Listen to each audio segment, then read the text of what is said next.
দূর থেকে আপনার ভালোবাসার মানুষের নামটা মনে মনে মাত্র 3 বার নিয়ে এই ছোট দোয়াটি যদি শুধুমাত্র 11 বার পাঠ করতে পারেন, আপনার ভালোবাসার মানুষ আপনাকে পাগলের মতো ভালোবাসবে, আপনার কথা মতো চলবে, আপনি যা বলবেন তাই সে শুনবে, যেভাবে বলবেন সেভাবেই চলবে। আপনার প্রতি মায়া মহাব্বত আপনার ভালোবাসার মানুষের মনের মধ্যে আল্লাহ সৃষ্টি করে দিবে।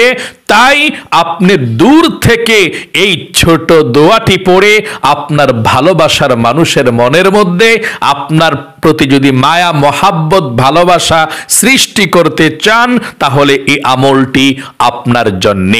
প্রিয় দিনী ভাই এবং মহিলা মা ও বোনেরা, এই আমলটি কারা কারা করতে পারবেন আমি সর্বপ্রথম বলে দিচ্ছি। 1 নম্বরে, যদি কোনো স্বামী স্ত্রী এই আমলটি করতে চান, স্ত্রী যদি স্বামীর জন্য এই আমলটি করতে চান, অনেক মহিলা মা বোনদেরকে স্বামী রেখে দূরে চলে যায়, ঠিক মতো কথাবার্তা বলে না, ভালোবাসা কমে যায়, আগের মতো ভালোবাসা নাই। ওই মহিলা মা বোনরা যদি স্বামীর জন্যে এই ছোট আমলটি করতে পারেন, শ্রেষ্ঠ শক্তিশালী স্বামী স্ত্রীকে পাগলের মতো ভালোবাসবে এবং স্ত্রীকে রেখে স্বামী কথা না বলে থাকতেই পারবে না, এবং স্ত্রী যা বলবে তাই স্বামী শুনবে, স্ত্রী যেভাবে বলবে স্বামী সেভাবেই চলবে। স্বামীর মনের মধ্যে ছেলে মেয়ে সংসার স্ত্রী সবার মায়া আল্লাহ তার মনের মধ্যে দিয়ে দিবে। স্বামী যদি পরকীয়াও করে, আল্লাহ সেটা বন্ধ করে দেবে। 2 নম্বরে, যারা বিবাহের জন্য এই আমলটি করতে চান, আপনারা করতে পারেন বিবাহের উদ্দেশ্যে। আপনাকে যদি বিবাহের জন্য কেউ দেখতে আসে বা আপনি কাউকে দেখেন পছন্দ হয়, যদি বিবাহের উদ্দেশ্য থাকে, আপনি তার নামটি মনে মনে নিয়ে আপনি এই দোয়াটি পাঠ করবেন। অতি দ্রুত আপনাদের বিয়েটা সম্পূর্ণ হবে আল্লাহর রহমতের দ্বারা ইনশাআল্লাহ। যদি আল্লাহ এই বিয়ার মধ্যে আপনাদের কল্যাণ রাখে, আপনার জন্য যদি ভালো হয়, তাহলে পৃথিবীর কোনো বাধা আর আটকে রাখতে পারবে না।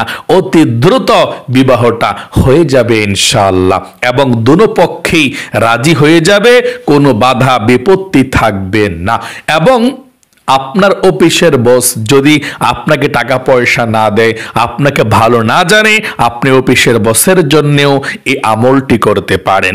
মোট কথা, যেই কোনো মানুষকে কথা শোনানোর জন্যে, যেই কোনো মানুষের ভালোবাসা পাওয়ার জন্যে, আপনার প্রতি তার মায়া মহাব্বত সৃষ্টি হোক সেই জন্যে আপনি এই আমলটি করতে পারবেন ইনশাআল্লাহ। তবে কারো প্রতি আপনি খারাপ আচরণ করবেন, কাউকে কষ্ট দিবেন, কাউকে নষ্ট করবেন, কারো জীবনকে ধ্বংস করবেন, এই জন্য এই আমলটি আপনি কখনো করতে যাবেন না। মোট কথা, অবৈধ কাজের জন্য এই পবিত্র কোরআনের আমলটি আপনি কখনো করতে যাবেন না, না হয় আপনি বিপদের মধ্যে পড়ে যাবেন। কারণ কোরআন এসেছে মানুষের মুক্তির জন্যে, কোরআন এসেছে মানুষের হেদায়েতের জন্যে। আল্লাহু আকবার। এই কোরআন দিয়ে আপনি যেই কোনো চিকিৎসা করতে পারেন, এই কোরআন দিয়ে আপনি ভালোবাসাও সৃষ্টি করতে পারেন, বৈধ ভালোবাসা কোরআনের তদবির দ্বারা। কারণ কোরআনের মধ্যে আল্লাহ সব রেখে দিয়েছে। আল্লাহ বলেন, ওয়ানাজ্জালনা আলাইকাল কিতাবা তিবয়ানাল লিকুল্লি শাই।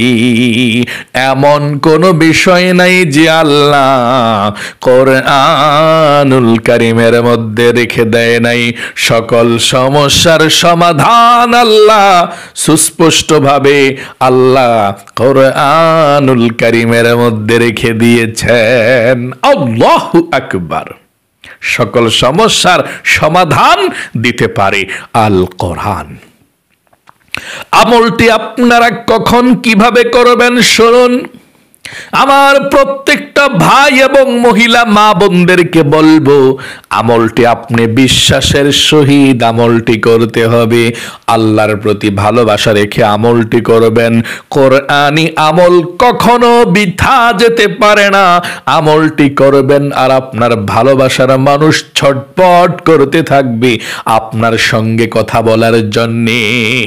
আমলটি করতে হলে আপনি দিনেও করতে পারেন, রাতেও করতে পারেন, কোনো সমস্যা নেই। আমলটি করতে হলে আপনাকে প্রথমত পবিত্রতা অর্জন করতে হবে।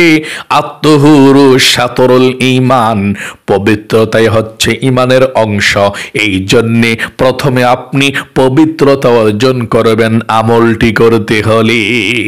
পবিত্রতা কিভাবে অর্জন করবেন শুনুন। সুন্দর করে প্রথমে আপনি ওযু করতে হবে। আল্লাহর নবীজি যেভাবে ওযু করেছিল আপনাকেও সেভাবে ওযু করতে হবে। নবীজি বলেছেন, ওযুর শুরুতে যে ব্যক্তি আল্লাহর নাম নেয় না তার ওযুটা পরিপূর্ণ হয় না। এই জন্যে ওযুর শুরুতে আপনি আল্লাহর নামটি এভাবে নিয়ে শুরু করবেন। ওযুটা আমার সঙ্গে পড়ুন, বিসমিল্লাহির রহমানির রহিম। এভাবে আপনি বিসমিল্লাহির রহমানির রহিম পাঠ করে ওযুটা শুরু করবেন। ওযুটা সুন্দর করে করার পর নবীজি বলেছেন, কালিমায়ে শাহাদাত আপনি পাঠ করবেন। যদি আপনি ওযু করার পরে কালেমায়ে শাহাদাত পড়তে পারেন, আপনার জন্য 8 জান্নাতের দরজা আল্লাহ খুলে দিবে। আপনি যেই কোনো জান্নাতের দরজা দিয়ে আপনি যেই কোনো জান্নাতে প্রবেশ করতে পারবেন। আল্লাহু আকবার। এত শক্তিশালী, এত পাওয়ারফুল আমল আপনি ওযু করার পরে সব সময় কালেমায়ে শাহাদাতটা পড়বেন। কিভাবে আপনি সহি শুদ্ধভাবে পড়বেন আমার সঙ্গে একটিবার পড়ুন, আশহাদু আল্লাহ ইলাহা ইল্লাল্লাহু ওয়াহদাহু লা শারীকা লাহু ওয়া আশহাদু আন্না মুহাম্মাদান আবদুহু ওয়া রাসূলুহু। এভাবে কালেমায়ে শাহাদাতরা পাঠ করার পর পবিত্র একটি জায়গাতে বসে যাবেন আমলটি করার জন্য। আমলটি করার সময় কারো সঙ্গে কথা বলবেন না, খবরদার। যদি কথা বলেন আবারও প্রথম থেকে আমলটি শুরু করতে হবে। মনোযোগ সহকারে আল্লাহর প্রতি বিশ্বাস রেখে, নবীজির প্রেম ভালোবাসা মনের মধ্যে রেখে আমলটি করবেন। সেই পবিত্র জায়গাতে বসে গিয়ে 1 নম্বরে আপনি জীবনের সমস্ত গুনাহগুলো ক্ষমা হওয়ার জন্য প্রথমে আপনি 3 বার এই ছোট ইস্তিগফারের দোয়াটি পাঠ করবেন। কতবার? 3 বার পাঠ করবেন। এই ইস্তিগফারের দোয়াটি 3 বার পাঠ করলে আল্লাহ আপনাকে 5টি পুরস্কার দান করবে। শুনুন সেই পুরস্কার কি। 1 নম্বরে আল্লাহ বলেছেন, ফাকুলতুস্তাগফিরু রাব্বাকুম ইন্নাহু কানা গফফারা। আপনার জীবনের গুনাহগুলো আল্লাহ প্রথমেই ক্ষমা করে দিবে, আপনাকে শিশুর মতো নিষ্পাপ করে দিবে। ইউরসিলিস সামা আলাইকুম মিদরারা, আল্লাহ আপনাকে ধন সম্পদ দিবে, ধনী বানাবে, অভাব অনটনগুলোকে দূর করে দিবে। এবং 3 নম্বরে আল্লাহ আপনাকে নেক সন্তান দিবে। 4 নম্বরে আল্লাহ আপনাকে জান্নাতে প্রবেশ করাবে। 5 নম্বরে জান্নাতের নহর থেকে আপনাকে আল্লাহ শরবত পান করাবে। সকলে বলি সুবহানাল্লাহ। এই জন্যে ইস্তিগফারের ছোট্ট দোয়াটা আপনি মনে প্রাণে আল্লাহর ভালোবাসা রেখে পাঠ করবেন। আপনি কিভাবে ইস্তিগফারের ছোট্ট দোয়াটা 3 বার পাঠ করবেন আমার সঙ্গে পড়ুন, আস্তাগফিরুল্লাহ ওয়া আতুবু ইলাইহি, আস্তাগফিরুল্লাহ ওয়া আতুবু ইলাইহি, আস্তাগফিরুল্লাহ ওয়া আতুবু ইলাইহি। 2 নম্বরে নবীজির প্রেম ভালোবাসা মনের মধ্যে নিয়ে 3 বার আপনি এই দুরূদ শরীফটি পড়বেন। আল্লাহর নবীজি বলেছেন এই দুরূদ শরীফ 3 বার পড়লে আপনার দোয়া সঙ্গে সঙ্গে আল্লাহর কাছে পৌঁছে যাবে এবং 30টা রহমত আল্লাহ সঙ্গে সঙ্গে আপনার উপরে নাজিল করে দিবে। 30টা নেকি আল্লাহ আপনার আমলনামার মধ্যে লিখে দিবে।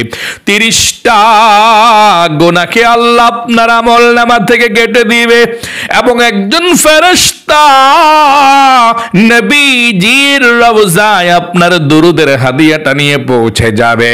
নবীজি আপনার দরুদরা পেয়ে খুশি হয়ে যাবে এবং আল্লাহর দরবারে আপনার নাম নিয়ে নবীজি রহমতের দোয়া করে দিবে। সকলে বলি সুবহানাল্লাহ। এই জন্যে নবীজির প্রেম ভালোবাসা মনের মধ্যে নিয়ে 2 নম্বরে আপনি দুরূদ শরীফ পাঠ করবেন 3 বার। এই দুরূদ শরীফটা আমার সঙ্গে একবার সহি শুদ্ধ ভাবে পড়ুন। আল্লাহুম্মা সাল্লি আলা মুহাম্মাদি ওয়া আলা আলি মুহাম্মাদ কামা সাল্লাইতা আলা ইব্রাহিম ওয়া আলা আলি ইব্রাহিম ইন্নাকা হামিদুম মাজিদ। আল্লাহুম্মা বারিক আলা মুহাম্মাদি ওয়া আলা আলি মুহাম্মাদ কামা বারাকতা আলা ইব্রাহিম ওয়া আলা আলি ইব্রাহিম ইন্নাকা হামিদুম মাজিদ। এভাবে পাঠ করবেন। 3 নম্বরে পবিত্র কুরআনুল কারীমের সেই ছোট্ট দোয়াটি আপনি পাঠ করবেন 11 বার। আপনার ভালোবাসার মানুষের নামটা প্রথমে আপনি 3 বার স্মরণ করবেন, মানে 3 বার আপনি আল্লাহর কাছে বলবেন মনে মনে, আল্লাহকে বলবেন। 3 বার বলার পরে আপনি দোয়াটি 11 বার পড়বেন। কিভাবে বলবেন শুনুন। আপনি চক্ষুগুলো বন্ধ করে আল্লাহর কাছে বলবেন যে আল্লাহ, আমি আমার হাজবেন্ডের জন্য আমলটি করতেছি, তুমি কবুল কইরো মনের আশা আমার। 3 বার বলবেন আল্লাহ, আমার হাজবেন্ডের জন্য আমি এই আমলটি করতেছি, তুমি আমার মনের আশা পূরণ করে দিও। 3 বার বলবেন চোখগুলো বন্ধ করে। বিবাহের জন্য যদি আমলটি করেন 3 বার আপনি বলবেন আল্লাহ, আমি বিবাহের উদ্দেশ্যে আমলটি করতেছি, আল্লাহ আমার মনের নেক আশা তুমি পূরণ করে দিও। আল্লাহ, আমি বিবাহের উদ্দেশ্যে আমলটি করতেছি, তুমি আমার মনের নেক আশাকে পূরণ করে দিও। আপনি এই কথাটা আপনি 3 বার বলবেন এবং যার জন্য আমলটি করবেন যখন বলবেন কথাগুলো, তার কথাটা, তার চেহারাটা আপনি কল্পনা করবেন, স্মরণ করবেন। এই কথাটা 3 বার বলবেন চোখগুলো বন্ধ করে, তার চেহারাটা কল্পনা করে। আপনি যার জন্যই করেন, অফিসের বসের জন্য যার জন্য করেন, আপনি তার চেহারাটাকে কল্পনা করে আপনি আল্লাহর কাছে বলবেন আল্লাহ, আমি এই জন্য আমলটি করতেছি, আল্লাহ আমার মনের আশা পূরণ করে দিও। আপনি এই কথাটা বলে 3 বার বলে মনে মনে তারপরে আপনি সেই ছোট্ট দোয়াটি 11 বার পাঠ করবেন। কোন দোয়াটি 11 বার পাঠ করবেন শুনুন, আমার সঙ্গে পড়ুন। ওয়া আলকাইতু আলাইকা মাহাব্বাতাম মিন্নি ওয়া আলকাইতু আলাইকা মাহাব্বাতাম মিন্নি ওয়া আলকাইতু আলাইকা মাহাব্বাতাম মিন্নি। আবারও পড়ুন আমার সঙ্গে। ওয়া আলকাইতু আলাইকা মাহাব্বাতাম মাহাব্বাতাম মিন্নি। 3 বার আপনি 11 বার আপনি এভাবে সুন্দর করে দোয়াটি পাঠ করবেন। দোয়াটি 11 বার পাঠ করার পরে সর্বশেষ আবারও প্রথমের মতো 3 বার দুরুদ শরীফ পাঠ করবেন। প্রথমে যে দুরুদ শরীফটা পড়েছিলেন 3 বার দুরুদ শরীফটা পড়ে আল্লাহর কাছে মোনাজাত করবেন এভাবে, আল্লাহুম্মা আমিন। তারপর আপনি 3 বার আল্লাহর এই নামটা নিয়ে আল্লাহকে ডাক দিবেন, ইয়া যাল জালালি ওয়াল ইকরাম, ইয়া যাল জালালি ওয়াল ইকরাম, ইয়া যাল জালালি ওয়াল ইকরাম। 3 বার এই নামটা বলে তারপর আল্লাহর কাছে আপনি বলবেন, আল্লাহ জীবনে যত গুনাহ করেছি, ভুল করেছি, আর জীবনে কখনো গুনাহ করব না, তুমি ক্ষমা করে দাও। জীবনের সমস্ত গুনাহগুলো ক্ষমা চাওয়ার পরে আপনি কি জন্য আমলটি করেছেন আল্লাহর কাছে আপনি বলবেন, চোখের পানি ছেড়ে দিয়ে বলবেন, আল্লাহ আমি আমার স্বামীর জন্য আমলটি করেছি। আমার স্বামী আমার সঙ্গে আগের মতো কথা বলে না, আমাকে ভালোবাসে না, আমার সঙ্গে কথা বলে না, আল্লাহ আমাকে ভুলে যাচ্ছে। আপনি আল্লাহর কাছে বলবেন, আল্লাহ আমার স্বামীকে তুমি ভালো করে দাও, আগের মতো যাতে আমাকে ভালোবাসে। আল্লাহ তার মনের মধ্যে আমার এবং ফ্যামিলির ভালোবাসা ঢুকিয়ে দাও। আল্লাহর কাছে চোখের পানি ছেড়ে দিয়ে বলবেন। এবং যদি বিবাহের উদ্দেশ্যে আমলটি করেন আপনি আল্লাহর কাছে বলবেন, আল্লাহ বিবাহের হালাল উদ্দেশ্য নিয়ে আমলটি করেছি, আল্লাহ আমাদের বিবাহটা যাতে আল্লাহ অতি দ্রুত হয়ে যায়, বিপদ আপদ দূর করে দাও, আল্লাহর কাছে আপনি বলবেন। এবং অফিসের বসের জন্য বা যেই কোনো যার জন্য আমলটি করেন আল্লাহর কাছে আপনি বলবেন। এবং সব কিছু বলার পর পরিবার সংসারের জন্য, সবার জন্য, ঘরের জন্য দোয়া করবেন। এবং যারা দুনিয়া থেকে বিদায় নিয়ে চলে গিয়েছে সবার জন্য দোয়া করবেন। তারপরে আপনি সর্বশেষ বলবেন, আল্লাহ নবীজির উসিলায় দোয়াকে কবুল করে নাও, আমিন আমিন বিরহমাতিকা ইয়া আরহামার রাহিমিন। এভাবে আপনি আমলটি শুধু একটি বার করুন, ইনশাআল্লাহ আপনার ভালোবাসার মানুষ আপনার জন্য পাগল হয়ে যাবে, আপনাকে ছাড়া থাকতেই পারবে না, ছটপট করতে থাকবে আপনার সঙ্গে কথা বলার জন্যে। তাহলে আপনাদের সকলের জন্য আমি দোয়া করব।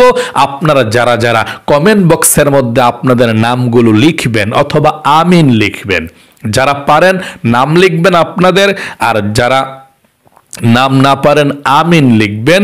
তাহলে আপনাদের জন্য, সবার জন্য কমেন্টসগুলো আমি দেখব, সবসময় আমি দেখি আবার আমি স্পেশালভাবে তাহাজ্জুদের নামাজ পড়েও দোয়া করব আপনাদের সকলের মনের নেক আশা যাতে আল্লাহ পূরণ করে। তাহলে সকলেই কমেন্ট বক্সের মধ্যে আমিন লিখুন অথবা আপনার সুন্দর নামটা লিখে ফেলুন, ইনশাল্লাহ আমি সবার নামগুলো দেখব, সবার জন্য আমি দোয়া করব ইনশাল্লাহ। তাহলে আজ এই পর্যন্তই, আবারও অন্য কোনো ভিডিওতে দেখা হবে ইনশাল্লাহ। সেই পর্যন্ত আপনাদের সকলের সুস্বাস্থ্য আল্লাহর কাছে কামনা করে আজ এখানে বিদায় নিচ্ছে। আসসালামু আলাইকুম ওয়া রাহমাতুল্লাহি ওয়া বারাকাতুহু।